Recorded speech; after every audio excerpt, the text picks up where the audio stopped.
올해 1월 2일 YTN이라고 하는 그 뉴스 전문 방송에서 이런 뉴스가 나온 적이 있습니다. 두려움에 창백해지는 2024년 노스트라다무스 예언 재조명. 이 기사가 이제 뉴욕 포스트, 뉴욕에 있는 신문에 올라온 거를 인용한 기사인데, 유명한 예언가로 알려진 노스트라다무스가 400여 년 전 2024년이 최악의 한 해가 될 거라고 예언을 했답니다. 노스트라다무스라는 사람이 1555년 콰트로 그리고 1568년에 레프로페티스라고 하는 여러 예언책을 썼다고 하는데, 이 사람을 추종하는 사람들 말로는 뭐 그가 프랑스 혁명도 맞추고 나폴레옹이나 히틀러도 맞추고 아폴로 11호 달 착륙도 맞추고 9.11 사건도 맞췄다고 그래요. 그 예언집에 뭐라고 나오냐? 2024년에 메마른 땅은 더 메마르고 큰 홍수가 날 것이다. 전염병이 창궐에 매우 심각한 기근이 닥칠 것이다. 또 붉은 적군이 두려움에 창복해진다. 대항을 공포에 떨게 할 것이다. 뭐 이런 예언들을 했다는 거예요. 그래서 뉴욕 포스트가 뭐라고 얘기했냐면요, 중국 전쟁이 일어난다. 중국이 대만을 치는 전쟁이 일어날 거다. 예언이 되어 있다. 그런데 올 한 해 가만히 생각해 보면은 비가 안 와서 힘든 동네도 있고, 홍수도 났습니다. 전쟁도 물론 있었죠. 뭐 중국이 전쟁을 하진 않았지만. 그런데요, 가만히 생각해 보니까 노스트라다무스가 정말 미래를 예측한 건가 하는 생각이 들어요. 저도 비슷한 얘기는 할 수 있을 것 같아요. 내년에 경기가 어렵습니다. 100% 맞습니다. 경제가 항상 어렵기 때문에, 그죠? 제가 예언을 하자면 내년에 경제가 어렵습니다. 거의 맞아요. 정치가 혼란스럽습니다. 이것도 거의 맞을 거예요. 야당과 여당이 손에 손잡고, 그죠? 이렇게 꽃다발 흔들면서 우리 서로 사랑하기로 했어요. 뭐 이런 일은 안 일어날 것 같으니까. 그렇다고 제가 세상이 항상 똑같다고 말씀드리는 건 아닙니다. 여러분, 예언이라고 하는 게 진짜 중요한 건 뭔지 아세요? 어려운 일이 온다가 예언이 아니에요. 어려운 일에 피할 길이 무엇이다, 이걸 얘기해 줄 수 있는 게 예언이에요. 구원자가 있다, 이게 예언이지, 어렵다는 얘기는 다 할 수 있어요. 세상에 안 어려운 적이 어디 있었습니까? 그냥 소망이 없는 예언 있잖아요. 소망이 없는 예언은 두려움만 주는 것뿐입니다. 그래서 여러분들이 이사야서, 예레미야서, 에스겔서 다 읽어보십시오. 하나님이 막 진노의 불을 내리실 것처럼 막 써놨는데 뒤에 꼭 뭐가 붙어 있어요? 그러나 내가 너희를 다시 회복시키리라. 그래서 예언에는 항상 그 소망이 붙어 있어요. 그냥 사람으로 하여금 좌절하고 끝났어, 포기해야지, 이런 마음을 주는 게 아니에요. 진정한 예언은 사람에게 소망을 주고 되돌릴 수 있는 힘과 능력을 주는 줄 믿습니다. 우리 종말과 말세라고 하는 게 기독교 신앙에서 아주 중요하잖아요. 세상의 끝이 올 때 우리 믿음이 무엇인지 진짜 드러날 거예요. 참 이거 가리키는 게 어려워요. 앉아놓고 예수님 오실 때가 다 됐다고 막 얘기를 해도 사람들이 잘 안 믿어요. 제 말을 이게 확증시켜 줄 때는 주님이 오셔야지만 확인이 되는 것 같아요. 근데 이제 우리가 이런 얘기를 하면 세상 사람들이 다 뭐라 그럽니까? 나 그렇게 말세 얘기하고 협박하는 거 좋아하지 않는다, 이런 얘기를 해요. 아무리 참된 소망과 진리가 있다는 얘기를 해줘도 뭐 그건 좋아하지 않아요. 사실 세상에서도 종말론이 있어요. 세상의 종말론은 뭐예요? 뭐 지구온난화라든지 해수면 상승이라든지 환경오염이라든지 뭐 이런 거. 그렇죠? 얼마 전에 뉴스를 봤더니 아일랜드라고 하는, 아일랜드인가요? 아이슬란드 저기 대서양 쪽 위에 있는 섬이 하나 있는데, 아이슬란드라고 하는 섬이 있는데, 요즘 날씨가 따뜻해져서 그 아이슬란드에 눈이 그렇게 많이 녹고 빙하가 녹았대요. 근데 그 섬에 그렇게 화산이 많아요. 옛날에는 그 얼음이 화산을 꾹꾹 누르고 있었는데 얼음이 막 녹아가지고 언제 이제 터질지 모른다는 거예요. 마그마가 막 끓어올라서 땅바닥이 한 1m 가까이씩 이렇게 부풀어 올랐나 봐요. 세상 사람들도 그런 얘기들을 막 하면서, 야, 이거 지구에 위험한 시기가 왔다, 이런 얘기를 해요. 그러나 그들이 하는 얘기는 우리가 좀 이렇게 환경을 좀 잘 지키고 그래서 좀 늦춰보자 하는 얘기지, 구원자가 있다, 이런 얘기는 하지 않아요. 세상의 종말론에는 없는 게 바로 뭐예요? 소망과 구원이 없어요. 우리와는 확실히 다른 생각인 거죠. 오늘 말씀에는 종말과 말세에 대해서 말할 때 세상이 어떻게 반응할지, 그리고 우리는 어떻게 대답해야 될지를 잘 가르쳐주고 있어요. 그리고 우리가 그때를 위해서 무엇을 준비해야 되는지도 전해줍니다. 우리가 말씀을 통해서 종말과 말세에 대한 바른 믿음을 갖는 시간 되시기를 축원합니다. 아멘. 먼저 말세와 종말에 대해 말할 때 어떤 사람들이 있다 그러냐면 조롱하는 자들이 있다 이렇게 얘기합니다. 먼저 이것을 알지니 말세에 조롱하는 자들이 와서 자기의 정욕을 따라 행하며 조롱하여 이르되. 사람들이 조롱한다는 거예요. 말세가 온다 그러면 자꾸 그런 얘기 하지 말고, 쓸데없는 얘기 하시지 말라고. 그러면서 이 사람들이 하는 얘기가 뭐야? 논리가 있는데, 주께서 강림하신다는 약속이 어디 있느냐? 조상들이 잔 후로부터 만물이 처음 창조될 때와 같이 그냥 있다 하니. 이 비웃는 사람들의 핵심이 뭐냐면 항상 세상이 비슷하다 이거예요. 사실 요즘 비가 많이 왔다는 그 기사가 나는 동네가 있어요. 스페인이죠. 비가 너무너무 많이 와서 아주 큰 곤란을 겪었다는 거예요. 뭐 그것뿐만 아니라 미국이나 어떤 나라들 보면은 또 지역적으로, 전국이 그런 건 아니고 어떤 지역에는 비가 너무 많이 와서 문제가 됐다는 거예요. 또 반대로 가뭄이 또 들어서 어려워하는 동네도 있어요. 근데 우리 어렸을 때도 가만히 생각해 보면 비가 많이 온 동네가 있었고 가뭄이 온 동네가 있었죠. 기억나십니까? 저 중학교 다닐 때는요, 아프리카에 가뭄이 심하게 와서 미국 가수들이 모여가지고 위아더 월드 이런 노래 부르고서 아프리카 돕자고 막 그런 거 한 적이 있었어요. 1984년인가 이렇게 되는데, 그때 제가 중3이었을 거예요. 위아더 월드 막 이런 노래가 나오고 그랬어요. 그러면 가뭄이 그때만 있었냐? 아니에요. 옛날에도 있었는데 16세기 말에서 19세기 중반까지 지구 전체적으로 소빙하기라는 게 있었어요. 당시 기온이 지금보다 한 2도 정도 낮았거든요. 전 세계적으로 기근이 일어났어요. 우리나라에도 조선 최대의 기근인 경신 대기근이 일어나서 사람들이 식구들 시체까지 먹었다는 기록이 남아있을 정도예요.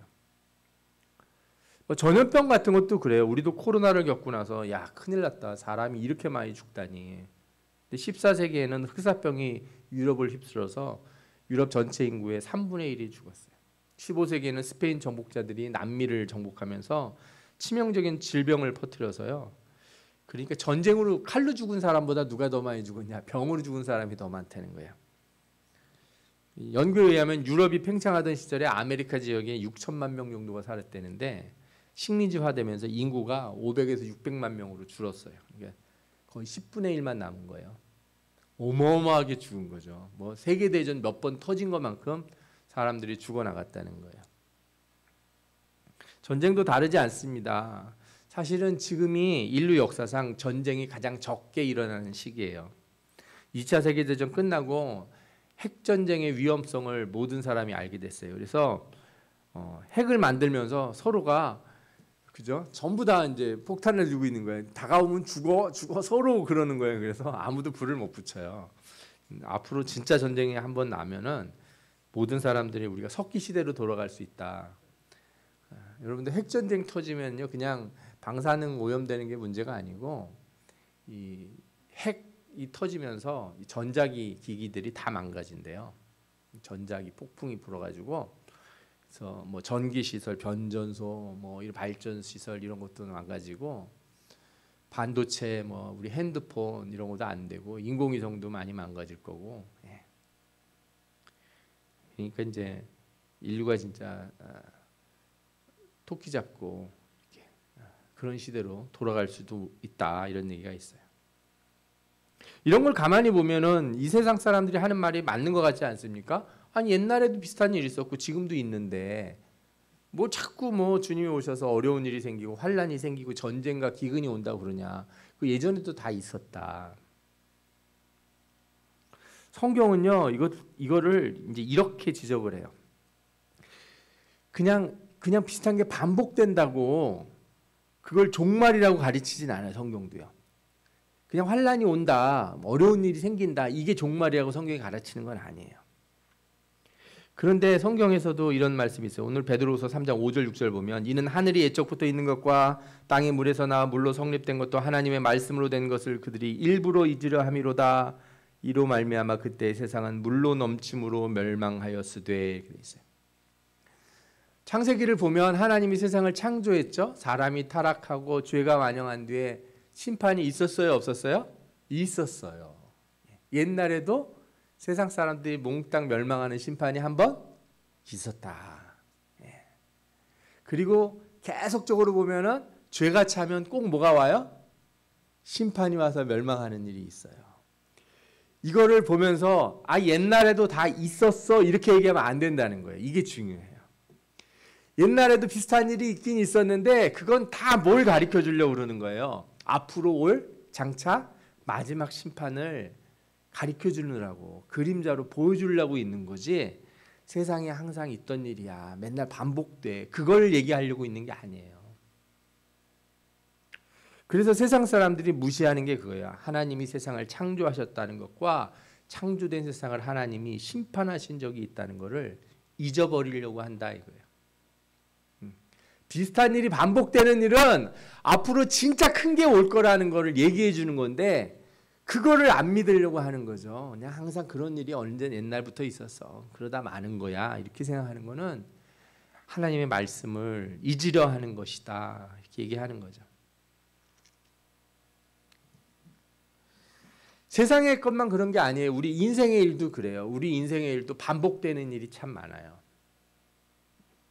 사람들이 이렇게 하면 안 된다는 거 아는데 꼭 하다가 그런 일을 당하고 그 다음에 어떻게 해요? 회개하고 아이고 똑바로 살아야지. 그러다가 어떻게 해요? 또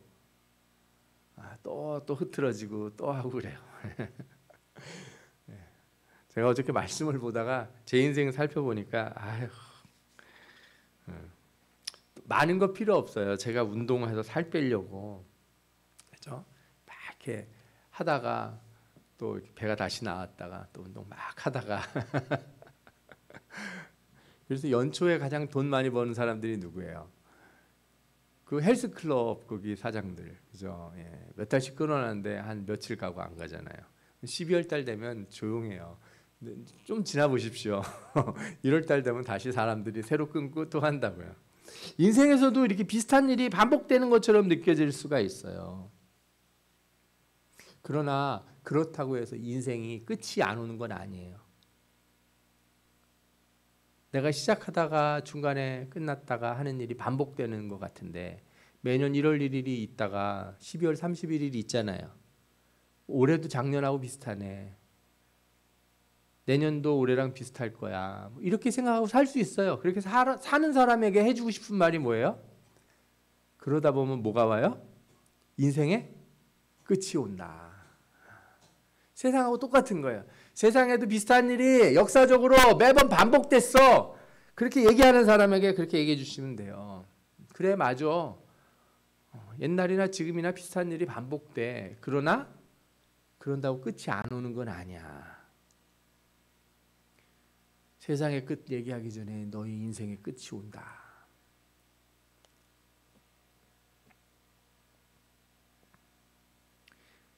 사실 나이가 들수록 이거를 이제 더 체감하게 되잖아요. 주일학교 어린이들은 막 이런 얘기해도 별로 무서워하지 않는 것 같아요. 감이 잘 안 오니까. 그렇죠? 나이를 먹어가면서 언제든 끝날 수 있다. 내 친구들이 이렇게 점점 하나씩 없어져가는 걸 느끼게 되면은 그때 알게 되는 거예요. 세상이 작년이나 올해나 똑같은 게 아니구나. 옛날에 하던 거 내가 또 반복하는구나. 그게 아니구나. 이걸 알게 된다는 거죠. 여러분, 그래서 종말과 말세를 이렇게 전할 때 거시적인 세계의 종말만을 전하려고 하지 마십시오. 모든 인생에게 종말이 다가오고 있거든요. 거시적인 세계의 종말을 무시하는 거는요, 그걸 조롱하는 건 그 자기 자신의 인생의 종말이 온다는 것도 무시하고 조롱하는 것과 똑같아요. 우린 사람들을 일깨워줘야 돼요. 세상에 주님이 오셔서 모든 자를 심판하시는 그날보다 그날이 차라리 늦게 오고 나만 심판당하는 날이 먼저 올 수도 있다는 것을 잘 알아야 되거든요. 세상이 항상 비슷했다고 말하는 사람들, 이런 사람들에게 우리가 온전하게 참된 이 종말과 말세에 대한 복음을 가르쳐 줘야 될 줄 믿습니다. 아멘. 예. 성경이 여기서 또 한 가지 중요한 것을 말씀해 주고 있는데 3장 9절에 이런 말씀이 나와요. 주의 약속은 어떤 이들이 더디다고 생각하는 것 같이 더딘 것이 아니라 오직 주께서는 너희를 대하여 오래 참으사 아무도 멸망하지 아니하고 다 회개하게 이르기를 원하시느니라. 아멘. 세상이 반복되고 작년이나 올해나 똑같다고 느낄 때 하나님이 왜 그렇게 해주시는지 아세요? 기회를 주고 있다는 거예요. 기회를 주고 있다는 거. 그러니까 맨날 똑같다 이렇게 말하는 사람들은 기회를 놓치는 거예요. 어제나 오늘이랑 달라요. 근데 우리 아이들한테 이제 막 얘기를 해가지고 너 너희들 예배 안 드리면 어떡할 거야? 다음 주에 드리면 되죠. 다음 주에 드리면 돼요. 그런데 다음 주 드리는 예배는 오늘 예배는 아니에요. 오늘 이 예배는 이게 마지막이에요. 오늘이 마지막이에요. 오늘이. 이 시간이 지나가면 이 시간 안 오기 때문에 지금 내가 여기서 드려야 되는 예배는 이 예배가 이게 마지막 예배. 이 시간에.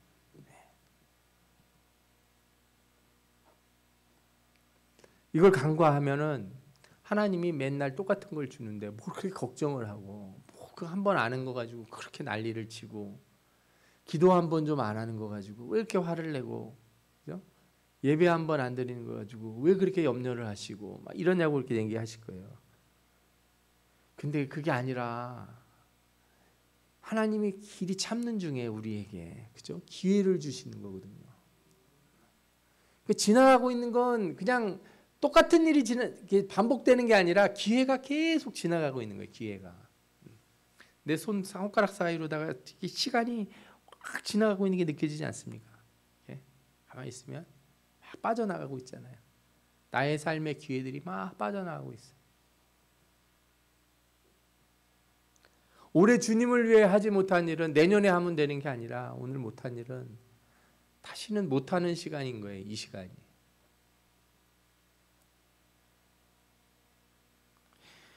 사람들이 죽지 않는 것도 그렇게 감사하지 못하는 이유가 거기 있는 것 같아요. 죽지 않고 이렇게 살아있다는 걸 이렇게 별로 감사하지 못하는 사람들이 많은데 작년 통계를 보니까 사망자가 35만 2,511명이래요. 우리나라. 그중에 노안이나 자연사로 죽는 사람도 있지만 사실 제일 많이 죽는 병이 있어요. 암이래요. 암. 8만 5,271명이 암으로 죽었어요. 심장질환 3만 3,147명, 폐렴 2만 9,422명이 죽었어요. 뇌질환 2만 4,194명. 교통사고 사망자는 많이 줄었나 봐요. 2,551명이 교통사고로 죽었답니다. 근데 내가 저기 포함되어 있지 않다는 걸 당연하게 말하는 게 얼마나 교만한 일인가 하는 생각도 해보게 돼요. 내년은 당연히 오는 거고, 그죠? 내일도 당연히 오는 거고, 하루하루가 당연히 오는 거다 하는 게 사실 얼마나 교만한 일인가 하는 생각이 들어요. 우리가 뭘 잘해서 오늘 살고 있는 게 아니거든요. 우리가 뭘 오늘을 하루를 더 살아야 될 만큼 우리가 그렇게 특별히 무슨 엄청나게 착한 일을 많이 해서 하루를 더 사는 게 아니고 우리가 세상에 어마어마한 일을 해놨기 때문에 하나님이 1년을 우리에게 새롭게 주시고 그죠? 매달마다 한 달씩 하나님이 꼬박꼬박 주시는 거 그런 거 아니거든요.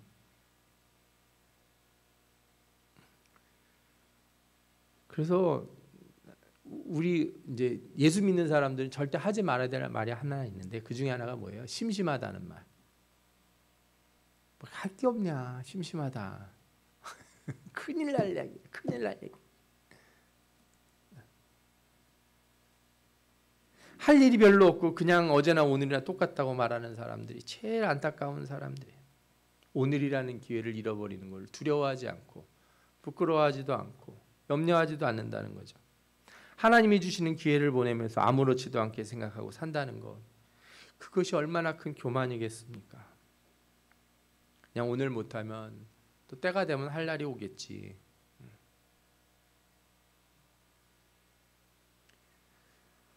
여러분들은 은혜를 놓치지 마시기 바랍니다. 기회를 놓치지 마시기 바랍니다.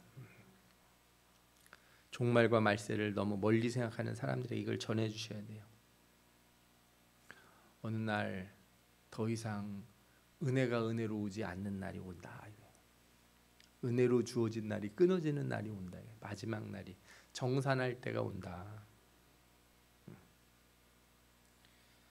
심판이 올 때 모든 사람들이 분명히 이걸 가까이 오고 있다는 걸 분명히 말해줘야 됩니다. 그래서 하나님이 참고 인내하심을 경멸하지 않고 회개하여 하나님이 백성이 될 수 있도록 우리가 복음을 바르게 전해야 될 줄 믿습니다. 아멘.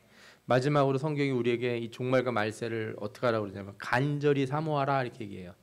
3장 12절을 볼까요? 하나님의 날이 임하기를 바라보고 간절히 사모하라. 간절히 사모하라. 그러니까 개인의 종말에 비춰보면 이거 혹시 빨리 죽기를 기도하라는 뜻인가 이렇게 생각할 수도 있어요. 그런 건 아니에요. 예. 신자들이 하나님 저 세상 살기 싫으니 저를 빨리 데려가 주세요 이런 기도하는 거 하나님 별로 좋아하지 않으세요.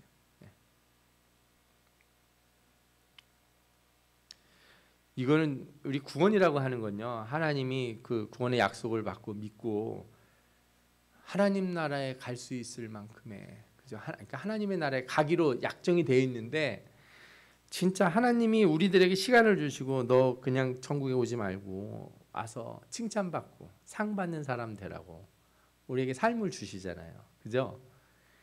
그러니까 우리는 그냥 아유 하나님 나 구원 받았으니까 그냥 갈래요 이렇게 얘기하지 마시고 내가 어떻게 해서든지 하나님 영광 위해서 살다가 가야지. 하나라도 더 하고 가야지. 어차피 가는 건데 하나라도 더 하고 가야지 그래야지. 아우 난 후딱 가고 싶다. 이거는 거의 성경적이지 않은 그런 말들이에요. 또 반대로 얘기하면 이런 것도 있어요. 우리가 이 종말이 올 때 또 두려워하지도 말아야 돼요. 어떡하냐 이거 죽을 때가 다 돼서 막 겁을 막 엄청 먹고 인생의 끝이 가까이 오더라도 여러분 두려워할 필요가 없습니다. 어떻게 그렇게 할 수 있는가? 어떻게 그렇게 할 수 있는가? 그죠? 성경은 먼저 우리에게 뭘 가르쳐 주냐면 종말이 올 때면 세상이 완전히 새로워질 것이라는 걸 가르쳐 줘요. 베드로서 3장 10절에 뭐라고 나오냐면 그날에는 하늘이 큰 소리로 떠나가고 물질이 뜨거운 불에 풀어지고 땅과 그 중에 있는 모든 일이 드러나리로다. 모든 게 새롭게 바뀐다는 거예요. 특히 이 베드로 후서에 보면요. 이렇게 하늘이 불에 타고 물질이 다 녹아지고 막 이렇게 세상이 완전히 없어지는 이런 얘기가 많이 있어요. 이게 이제 이런 신학을 특별히 더 가진 그 교파가 있는데 루터교가 이런 신학을 많이 갖고 있죠. 루터는 이 말세 마지막 날에는 큰 파멸이 있고 전 세계가 혼돈으로 돌아갈 것이다. 모든 것이 죄로 바뀔 것이다. 이렇게 루터는 얘기를 했어요. 그런데 뭐 그게 중요한 게 아니고요. 우리가 말세에 기대하는 건 뭐냐면요. 세상이 다 불타 없어지는 게 아니라 새로운 창조가 일어난다는 거예요. 아멘. 예. 그러니까 세상이 종말이 올 때도 하나님께서 새로운 창조를 일으켜 주시는 거고 개인의 인간의 한 사람의 종말이 올 때도 하나님이 우리에게 뭘 갖다 주세요? 새로운 창조를 일으키세요. 예. 그러니까 우리가 죽어서 뭐 사라져서 두려워하는 거 가서 뭐 고통스러울까 두려워하는 문제는 우리에게 그런 건 없어요. 우리가 기대하는 건 뭐예요? 내가 새 몸을 입는 것이에요. 새로운 몸, 의의 몸, 육체의 몸을 벗어버리고 이 육체라는 한계, 그죠? 아무리 우리가 애를 써도 도달할 수 없는 하나님의 그 선하신 창조의 본 모습. 우리는 지금 아무리 애써도 안 되잖아 이게. 그러니까 불로 타버릴 건 뭐냐? 우리의 죄악된 몸, 죄악된 기억들인 거죠. 그러나 거듭낸 영혼, 새로운 육체, 영의 몸이라고 하는 신령한 몸을 입게 될 때 우리는 거룩한 옷을 입고 주 앞에 서게 된다는 거예요. 이게 우리의 소망이에요. 그래서 우리는 두려워할 필요가 없습니다. 저는 여러분들에게 이런 얘기를 드리고 싶어요. 죽음이라고 하는 거는 일종의 문을 열고 전 문 열고 나가는 거랑 비슷해요. 한 번도 안 열어본 문인데 때가 되면 그 문을 열게 되는데 걱정하실 필요가 없는 거예요. 문을 통과하는 순간 내가 어떤 사람이 돼요? 새로운 사람이 돼요. 내가 경험해 보지 못한 천국의 몸을 갖는 사람이 된다는 거죠. 얼마나 아름답습니까? 그래서 우리가 신자가 하나님이 이 종말의 때를 기다리라, 그죠? 사모하라. 마지막 날을 사모하라. 간절히 사모하라 그러잖아요. 하나님의 날이 임하기를 바라보고 간절히 사모하라 하시는 그 뜻이 있는 거예요. 물론 죽음이라는 게 모든 사람에게 두려운 일이지만 신자가 이렇게 갖는 두려움이라는 건 두려움이라고 표현하는 건 별로 좋지 않은 것 같아요. 오히려 기대와 떨림, 그죠? 네. 선물 상자를 받았는데 뚜껑을 열 때 뭐가 나올지 모르는 그런 긴장감, 좋은 게 들어있다는 걸 확신하는데, 네. 저는 그런 어떤 신비로운 경험이 우리에게 있을 거라고 믿습니다. 아멘. 네. 그래서 우리 신자들이 갖는 종말과 이 말세에 대한 기대는요, 신비로운 거예요, 정말. 사람들은 이렇게 모르는 것, 그죠? 알지 못하는 것에 대한 막연한 두려움들을 갖는데 우리는 그렇지 않고, 우리는 지금은 잘 모르지만 그러나 믿잖아요. 뭘 믿어요? 그곳이 더 지금보다 나은 곳이라는 걸 믿는다고요.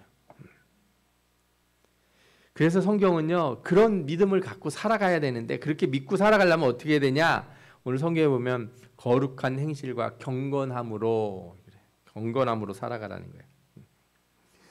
어떻게 해야 되냐, 마땅하냐 그러죠. 거룩한 행실과 경건함으로 하나님의 날이 임하기를 바라보고 간절히 사모하라. 이렇게 얘기도 할 수 있을 것 같아요. 마지막 날을 사모하는 사람들은 어떤 사람들이냐? 거룩한 행실과 경건함으로 살아가는 사람이다. 그런 사람들에게는 그렇게 염려할 게 없고 두려워할 게 없어요. 물론 현실적으로 어떤 분들은 이런 얘기를 하더라고요. 나 죽고 천국 가는 건 별로 걱정이 없습니다, 목사님. 그런데 남아있는 자식들 어떻게 잘 먹고 살까? 장가는 제대로 갈까? 그죠? 예. 나 없으면 밥이나 차려 먹을 수 있을까? 뭐 물려주는 재산도 하나 없이 가서 정말 참 거시기하다, 이런 얘기를 하시는 분들이 있어요. 여러분들이 남겨주셔야 되는 건 그런 게 아니잖아요. 여러분들이 남겨주셔야 되는 건 뭐예요? 저기 소망이 있다. 그걸 남겨주셔야 돼요. 그 소망 없는 거 남겨주시려고 그러지 마세요. 아무리 남겨줘봐야 금방 다 써버리고 없어집니다. 믿음을 남겨주시고 소망을 남겨주시면, 그죠? 그도 두려워하지 않아요. 인생의 삶의 어려움이 와도 염려하지 않을 줄 믿습니다. 내가 그 소망을 가지고 살아간다는 걸 그 자녀들에게도 보여주고 이웃에게도 보여주는 거예요. 그래서 전도할 때 제일 중요한 게요, 여러분들의 표정이에요. 여러분들에게 소망이 있다는 걸 사람들한테 보여주는 거예요. 저분은 그렇게 일이 안 되고 요즘 뭐 사업도 잘 안 되는 것 같고 돈도 못 버는 것 같고 어려운 일이 있는 것 같은데 얼굴이 밝아. 밥을 몇 끼 못 먹은 것 같은데도 얼굴이 밝고 소망이 있어. 도대체 힘들지 않아요? 뭐 괜찮습니다. 이 또한 지나가리. 그죠? 왜? 하나님의 날이 임하기를 소망하는 그 믿음이 우리에게 있기 때문입니다. 여러분도 하나님의 날이 임하기를 바라는 성도가 되시기 바랍니다. 거룩한 행실과 경건함으로 살아감으로써 이 세상이 반복되는 것처럼 보이지만 반드시 끝이 온다는 것을 믿으시고, 그죠? 도둑같이 임하는 날, 그날이 여러분들이 두려워하는 날이 되지 않기를 주님의 이름으로 축원합니다. 새로운 몸으로 새 하늘과 새 땅으로 나아가게 될 그날에 대한 소망이 여러분 안에 가득 차기를 바랍니다. 그 하나님의 날이 임하는 때 우리 모두가 기쁘고 즐거움으로 주님의 오심에 참여하는 복된 성도들 되시기를 축원합니다. 아멘. 기도하겠습니다.